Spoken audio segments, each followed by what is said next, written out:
Good morning, students. Previous lecture we completed the what is meant by animal kingdom. या animal kingdom मध्ये मी सांगितलं तुम्हाला की these are the group of animals with the multicellular animal, eukaryotic animal, heterotrophic and able किंवा capable. A body wall or a cell wall is the absence of the lacks of the walls, cell walls. Then त्याच्यानंतर सांगितलं की heterotrophic म्हणजे ते heterotrophs आहेत, not heterotrophs, and capable for किंवा able for the locomotion or body movement. हे animal kingdom सांगितलं. आणि त्याच्यामध्ये kingdom म्हणजे काय सांगितलं? It is the highest category of the taxonomy मधला highest category group which contain the subkingdom or subphylums. For example सांगितलं kingdom Animalia which belongs to the all animals. त्याच्यानंतर त्याच्यामध्ये सांगितलं कि there are the near about 1.2 million animal species are present and that animal species have a different habitat, nature, structure, all excretory system, digestive system, all systems are different and this variety or diversity of organism for the classification there are the criteria and that criteria मध्ये सांगितलं कि there are the organization of the body, organization of the level of the organization. त्याच्यानंतर पुढे सांगितलं body plan त्याच्यानंतर सांगितलं coelom, germ layer, segmentation, हे सगळं आपण क्रायटेरिया मध्ये बघितलं. आता क्रायटेरिया नंतर बघितल्यानंतर actually the study of a phylums. आता ह्या फायलमची स्टडी करतात ना, त्याच्यामधला पहिला phylum there are the near about 11 phylums. The first phylum is the Porifera. आता ह्याच्यामधला आपण पहिला फायलम म्हणताय पोरिफेरा. आता जर तुम्ही याचं नाव बघितलं पोरी का मतलब होता है पोअर्स एंड फेरॉन का मतलब होता है बेरिंग म्हणजे सछिद्र पोर्स असणारे प्राणी या वर्गामध्ये टाकलेले आहेत. याचं नाव आपल्याला जर नावाचा अर्थ कळाला तर त्याच्यामध्ये काय आहे ते आपल्याला सहज कळेल. आता फायलम पोरिफेरा पोर्स छिद्र, फेरा बेरिंग छिद्र असणारे प्राणी, दॅट इज द पोरस सछिद्र असणारे प्राणी याच्यामध्ये येतात. For example Scarpa or Cyclone, Euspongia, Euplectella, these are the example. मी सांगितलं फायलम पोरिफेरा. तुम्ही नाव बघितलं, आपल्या नावाचा अर्थ जर कळाला तर त्याच्यामध्ये काय आहे ते तुम्हाला कळेल. त्याच्यामुळे कुठलाही अभ्यास करताना अगोदर आपल्याला याचा अर्थ कळायला पाहिजे. अर्थ कळाला तर पाठ करायची गरज पडणार नाही. एकदा पाठ करायचे समजलं तर पाठ करायची गरज पडणार नाही. त्याच्यामुळे पोरस छिद्र असणारा, पोर्स असणारा. फेरॉन इथं फेरायला आहे. फेरॉन का मतलब बेरिंग म्हणजे असणारा. तर सछिद्र प्राणी त्याचे एक्झाम्पल सांगितलं सायकॉन किंवा स्कॅर्पा, युस्पॉन्जिया, युप्लेक्टेला, दीज आर द एक्झाम्पल्स. आता ह्याचं आपल्याला काय बघायचं, याची स्टडी करत असताना कॅरेक्टरिस्टिक्स बघायचे. म्हणजे काय कॅरेक्टरिस्टिक फीचर. तर पहिले कॅरेक्टरिस्टिक फीचर आहे these all animals belong to the phylum Porifera are the aquatic animal. आता aquatic animal म्हणजे काय? aqua म्हणजे पाणी, टिक त्याच्यात राहणारे, पाण्यात राहणारे. aqua पाणी, कळतंय का? aquatic. all these animals which belong to the phylum Porifera, these animals are the aquatic. aqua म्हणजे पाणी, पाण्यात राहणारे. पण majority found in the marine water. majority these are found in the marine water. का मतलब होता है सी वाटर का मतलब होता है खारट पाण्यामध्ये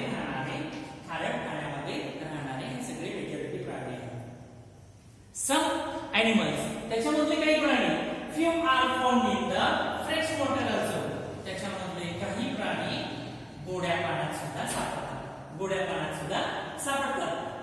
Spongilla it is found in the fresh water. मी काय सांगितलं, पहिले कॅरेक्टरिस्टिक सांगितलं की फायलम पोरिफेरा मध्ये सगळे एनिमल पाण्यात राहणारे आहेत, एक्वेटिक आहेत. एक्वा म्हणजे पाणी, टिक त्याच्यात राहणारे. पण आता त्याच्या पुढे जाऊन काय सांगतोय, मेजॉरिटी जास्तीत जास्त these are found in the marine water, that is sea water, that is खाऱ्या पाण्यामध्ये. But few are also found in the fresh water. For example Spongilla. पण काही स्पेसिस असे आहेत की त्या गोड्या पाण्यामध्ये सुद्धा सापडतात, फ्रेश वॉटर मध्ये सापडतात. तर का पाण्याचे टाइप तर माहिती आहे. There are the 3 types of the water. Fresh water,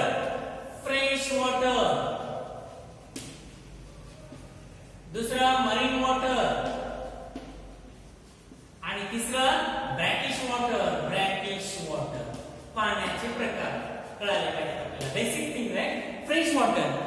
fresh water हे पाणी, the water which is present in the reservoir, lakes, river, this are the fresh water. आणि marine water it is found in the sea, समुद्रात सापडणार. आणि ब्रॅकिश water हे आहे खाडीमध्ये सापडणारं पाणी. खाडी म्हणजे काय? जिथे जाऊन भेटते नदी सागराला. It is the junction of fresh water and marine water. It is the junction of marine water and fresh water. याला म्हणायचं ब्रॅकिश वॉटर, और it is also called as estuarine water. Basic concept कळायला पाहिजे का? नाहीतर मी brackish water म्हणतोय, fresh water म्हणजे नेमकं काय माहिती पाहिजे, कुठे आहे ते पाणी. ब्रॅकिश वॉटर और estuarine water it is found in the junction of fresh water and marine water. म्हणजेच काय? जिथे जाऊन भेटते नदी सागराला ते ठिकाण. इट इज द खाडीतलं पाणी. ब्रॅकिश वॉटर मचूळ पाणी, हे गोड पाणी, हे खारं पाणी, हे मचूळ पाणी. Estuarine water it is the junction of sea water and fresh water किंवा marine water and sea water. तर मी सांगितलं की these all animals which are found in the phylum Porifera are the aquatic म्हणजे सगळे पाण्यात राहणारे आहेत, पण त्याच्यामधले majority these are found in the marine water and few which are found in the fresh water, that for example sponges or spongilla, these are found in the fresh water. दूसरा characteristics, these animals are the sedentary म्हणजे नेमकं काय? These animals are attached to the substratum. Substratum का मतलब होता है it may be rock, wood or soil, कशाला तरी चिटकलेले आहेत. That is the sedentary. And पुढचा characteristic, they live single or it may be found in the colonies. ते single पण राहतात आणि कॉलनी का मतलब ते वसाहत करून पण राहतात. मी सांगितलं की हॅबिटेट मध्ये सांगतोय की त्यांच्या these are the aquatic animal mostly found in the marine water, some found in the fresh water also sponges. and पुढचा कॅरेक्टर सांगतोय की these are the sedentary का मतलब होता है these are attached to the any substratum. That substratum may be rock, they may be soil or they may be wood or कुठला पण substratum असेल त्याला चिटकले. They may be live single, alone or in the colonies किंवा colonial colony मध्ये राहणारे किंवा वसाहत करून राहणारे. हे कॅरेक्टर कळलं? त्याच्या पुढचे characteristics, body of the animal, body plan, body symmetry is the asymmetrical animal, asymmetrical body plan, asymmetrical body. त्याची बॉडी सिमेट्रिक आहे, असिमेट्रिकल आहे.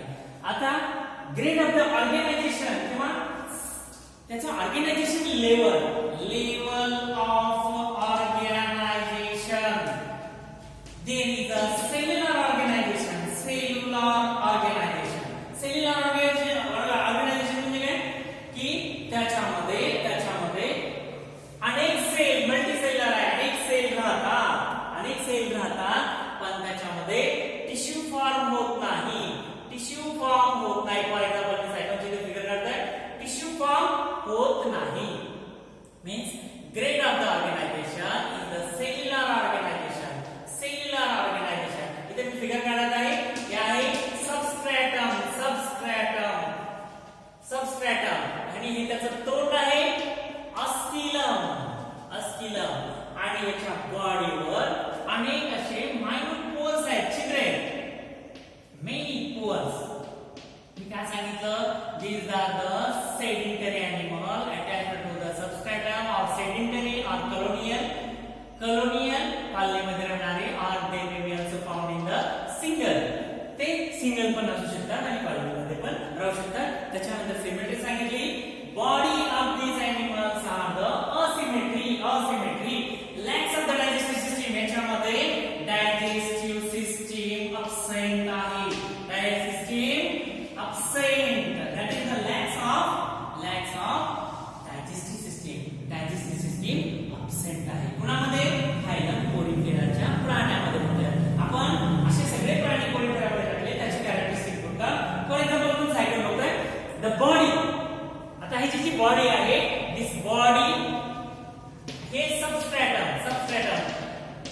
The body on the surface of body. Surface of body, बॉडीच्या सरफेसला there R तेथे आहेत numerous number of अनेक तिथं काय आहे पोर्स आहेत छिद्र आहेत अनेक छिद्र आहेत and that pores is called as a ostia. आणि त्याच्यामध्ये जे छिद्र आहेत त्या छिद्राचं नाव काय ऑस्टिया कळतंय मी काय सांगितलं body it can on the surface of the body there are the numerous number of अनेक छिद्र आहेत ज्या छिद्राचं नाव आहे ऑस्टिया आता हे ऑस्टियाचा उपयोग काय these ostia are used for intake of water या छिद्रामधून पाणी मध्ये येतं and this water आता मध्ये समजण्यासाठी काय करतोय याच्यामध्ये बॉडी कॅव्हिटी काढतोय ही body cavity enter into the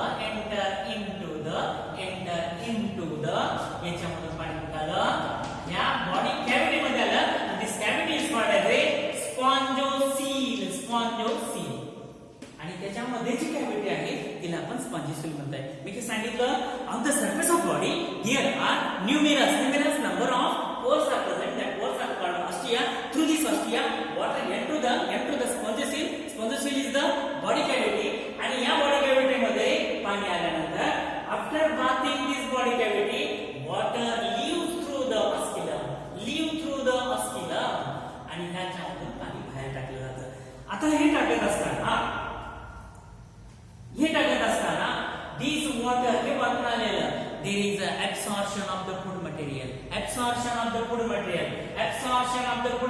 कुठं या cavity मध्ये absorption of the food material and this cavity is lined by the special type of the cell and that special type of the cell is the choanocyte and this choanocyte cell present it is the unique cell which is present in the phylum Porifera he unique का मतलब काय एकच अशा टाइपची sale दुसऱ्या प्राण्यामध्ये नाही मी सांगितलं Taj Mahal is the unique characteristics of India भारतामध्ये ताजमहल आहे दुसरीकडे कुठे नाही it is the unique feature तसं दिस choanocyte is the unique cell which is lined by this spongocoel and this unique cell this choanocyte or it is also called as a collar cell and this collar cell absorb the food material अजून काय होतं absorb the respiratory gases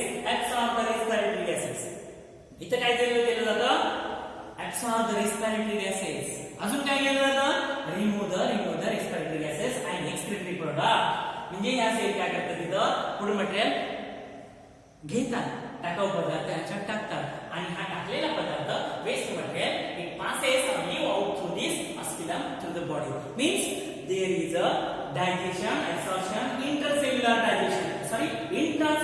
digestion takes place in the sponges आता बघा body plant blind sac plant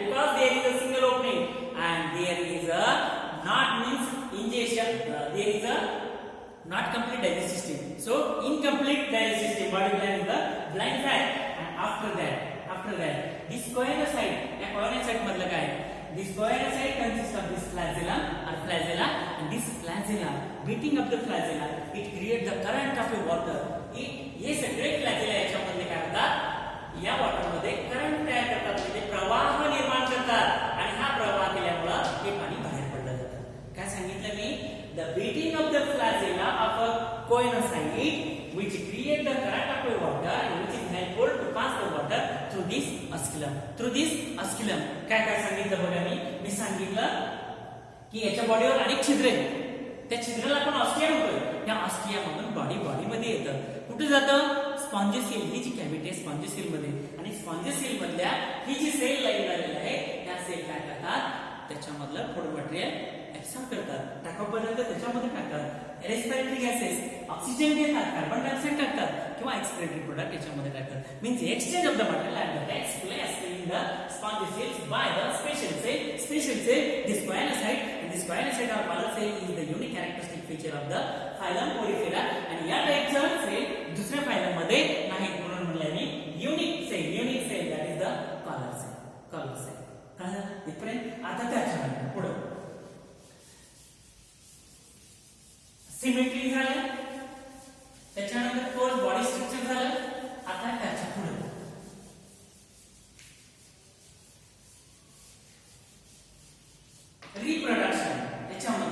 reproduction कसं होतं.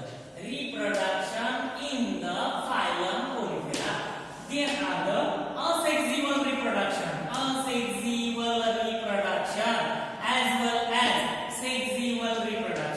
as well as sexual reproduction दोन्ही प्रकारचं reproduction. Asexual reproduction by the formation of the gingival formation and also fragmentations, and sexual reproduction by the formation of gametes. सांगितलं की reproduction याच्यामध्ये दोन्ही प्रकारचं होतं. असेक्सुअल रिप्रोडक्शन होतं by the formation of the gingival and fragmentations, and sexual reproduction by the formation of the gametes. But आता आपण यांच्याकडे अजून एक पॉवर आहे. These animals belong to the phylum Porifera, and these animals have ability or power of a regeneration. त्यांच्याकडे क्षमता आहे regeneration करण्याची. Regeneration means they have capacity. त्याच्यानंतर fertilization is internal. त्याच्यामधला fertilization internal आहे, and development is an indirect development formation of the larval life. काय सांगितलं मी सांगितलं रिप्रोडक्शन इन द फायलम पोलिफेरा. तिथे दोन प्रकारचे रिप्रोडक्शन आहे. Asexual reproduction, sexual reproduction. Asexual reproduction by the formation of the gingivials and also fragmentation. And sexual reproduction मध्ये सांगितलं there is the reproduction by the formation of the gamete, male gamete and female gametes. And त्याच्यानंतर सांगितलं की these animals म्हणजे पोलिफेरा मधले animal, they have ability, capacity क्षमता आहे. Power of regeneration. Fertilization is internal, development is indirect by the formation of larval stages. Larval stages मधून त्याचे development होते. त्याच्यानंतर सांगितलं की याच्यामध्ये तुझं पॉइंट द बॉडी ही जी बॉडी आहे एनिमलची, इट इज सपोर्टेड बाय याच्यामध्ये सपोर्ट कशाचा आहे? It is supported by the calcareous material, that is the spicules or spongin fiber. It is the type of protein. Siliceous silicaceous किंवा calcareous कॅल्शियमचे बनलेले स्पिक्युल्स आणि स्पॉन्जिन नावाचा parent. It is the skeleton framework. Skeleton सापळा कळते का? सापळा दोन प्रकारचा असतो, exoskeleton, endoskeleton. Exoskeleton which are present on the surface of body and endoskeleton present within the body. मी सांगितलं exoskeleton it is formed from the calcareous materials, spicules, and it may be also formed from the protein. कुठलं protein? Spongin फायबरच्या protein पासून सुद्धा याचं skeleton तयार होतं. कॅल्केरियस material और siliceous material मध्ये पण सांगितलं. त्याच्यानंतर सांगितलं की याच्यामध्ये वॉटर व्हॅस्क्युलर सिस्टीम जे आहे स्पॉन्जिन मध्ये, ती वॉटर व्हॅस्क्युलर सिस्टीम मधला करंट या युनिक सेल जे आहेत, युनिक सेल कुठल्या सांगितलं त्या? कोयानोसाइट्स और कॉलर सेल. ज्या स्ट्रक्चर असं आहे की त्याची कॉलर आहे आणि हा फ्लॅजिला आहे, न्यूक्लियस. बघा काय सांगितलं मी परत एकदा सांगतो. Characteristics of the phylum Porifera. त्याच्यामध्ये मी पहिलं कॅरेक्टर सांगितलं, all animals belong to this phylums are the aquatic. या वर्गात राहणारे सगळे प्राणी एक्वॅटिक आहेत, म्हणजेच काय? पाण्यात राहणारे प्राणी आहेत. त्याच्या पुढचं पण सांगितलं मेजॉरिटी, जास्तीत जास्त करून सगळे प्राणी found in the marine water. हे सगळे खाऱ्या पाण्यामध्ये राहणारे प्राणी आहेत. But few species are present in the fresh water. For example Spongilla, किंवा याला जनरल लॉ मध्ये होते it is also called as sponges सुद्धा म्हटलं जातं. स्पॉन्जेस त्याच्यामध्ये काही फ्रेश वॉटर मध्ये राहतात. त्याच्यानंतर काय सांगितलं की these animals are live alone एकटे राहतात किंवा maybe colonial form colony मध्ये वसाहत करून राहतात. these are the sedentary form. Sedentary form, they are attached to the any substratum. ते कशाला तरी चिटकलेली असतात, या सबस्ट्रॅटमला चिटकलेले असतात. त्याच्यानंतर सिमेट्री सांगितले, असिमेट्रिकल. आता बघा इथून कट केला, असिमेट्रिकल, दोन इक्वल बाजू होणार नाही म्हणून असिमेट्रिकल. त्याच्यानंतर बॉडी प्लॅन मध्ये सांगितलं, blind sac plan, blind digestive system is incomplete digestive सांगितले. आता त्याच्यानंतर किंवा absent म्हणलं तरी चालेल, डायजेस्टिव्ह इज absent. आणि त्याच्यानंतर सांगितलं, body of the animal possess or body of the animals have numerous number of pores. त्याच्या बॉडीवर अनेक छिद्र आहेत.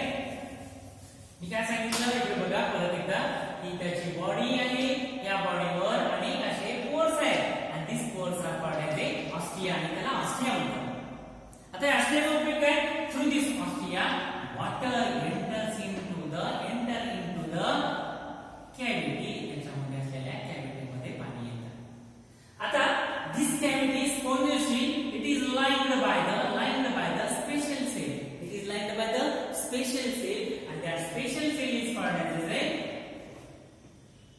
choanocyte or collar cell. It is the unique cell, and these cells contain the flagella beating of the flagella create the water current in the spongy cell, and in the cavity there is the absorption of the food material, and then excretion of the removal product, then also exchange of the gases takes place in this spongy cells, and water leave through this osculum, हे त्याचं तोड जे आहे osculum मधून पाणी बाहेर टाकलं. Okay. आता त्याच्यानंतर काय सांगितलं? त्याच्यानंतर सांगितलं की याच्यामधलं रिप्रोडक्शन सांगितलं, असेक्झुअल आहे, सेक्झुअल आहे. Asexual reproduction by the formation of a gemel formation and fragmentations, and sexual reproduction that is formed by the gametes. And परत एक मुद्दा सांगितला की they have power of regeneration, fertilization, internal development, indirect का? Because there is a formation of the larval stage of the life. त्याच्यानंतर सांगितलं skeleton का मतलब होता है सापड़ा, the skeleton of these animals which are formed by the calcareous spicules or fiber, दोरे असतील. मग दोरे कुणाचे असतील? स्पॉन्जिंग हे स्पॉन्जेस मधला प्रोटीन.